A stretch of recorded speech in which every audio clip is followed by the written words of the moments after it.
योगी कथा प्रकरण 18. आवळीच्या झाडाचे उन्मळणे. माझे दादांचे अपघाती निधन. माझ्या शेतात मंदिराच्या उत्तरेला धुऱ्यावर आवळीचे झाड होते. ते चांगले वाढलेले होते.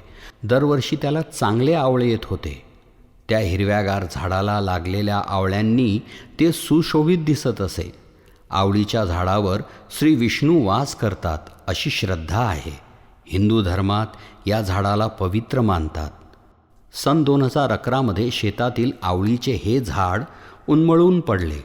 त्याचवेळी पत्नीला व कुटुंबियांना वाईट घटना घडू शकते असे संकेत दिले होते. आवळीचे झाड उन्मळणे म्हणजे अपशकुन. काहीतरी वाईट होणार अशी चिंता मनात होती. सन 2011 वर्ष संपताना आमच्या कुटुंबातील कोणाचे तरी अपघाती निधन होणार असे संकेत मला मिळत होते. त्यामुळे मी विचार केला की आमच्या कुटुंबातील ज्या व्यक्ती मोटरसायकलने कारने फिरतात त्यांचे जीवाचे रक्षण करणे माझे काम आहे. त्यामुळे आता कोणावर संकट येणार नाही असे मी मानून निश्चिंत झालो. माझे मोठे भाऊ पुंडलिक गाबणे मालेगाव शहरातील सेवा सहकारी सोसायटीच्या पेट्रोल पंपावर रात्री चौकीदार म्हणून काम करीत. गावात सायकलने किंवा पायीच यायचे. त्यामुळे त्यांचा अपघाती मृत्यू होईल अशी मला शंकाच नव्हती. 20 मे 2012 अमावस्येचा दिवस होता. रात्री 9:30 वाजताच्या सुमारास त्या पेट्रोल पंपावरून फोन आला की त्या पंपावरच्या शेडला कंटेनरने धडक दिल्याने ते पडले होते. पेट्रोल पंप बंद असतानाही चालकाने चुकीने कंटेनर पंपावर नेला होता. त्याच्या धडकेने शेड खाली कोसळले होते. मोबाईलवर शेड दादांच्या अंगावर पडले होते. हे समजल्यानंतर आम्ही घरून निघालो. जाजू हॉस्पिटलमध्ये त्यांना माझ्या मुलांनी आणले होते. डॉक्टर जाजूंनी पाहिल्यानंतर त्यांना मृत असल्याचे सांगितले. त्यांच्या डोक्याला मागील बाजूने जखम झाली होती.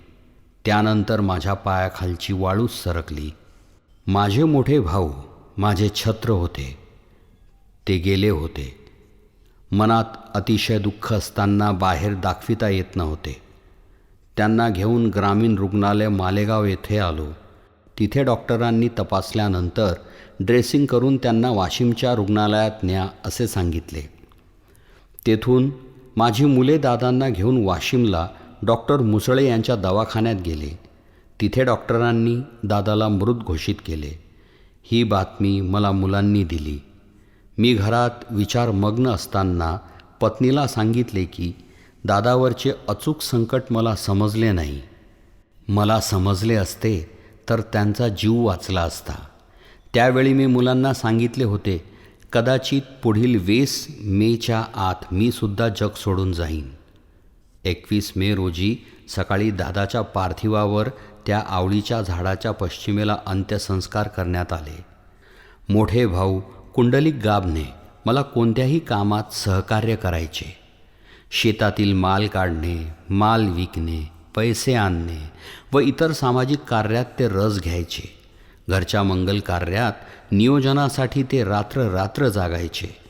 सर्वच दृष्टीने आधार देणारे माझे दादा आमच्या जवळ नव्हते.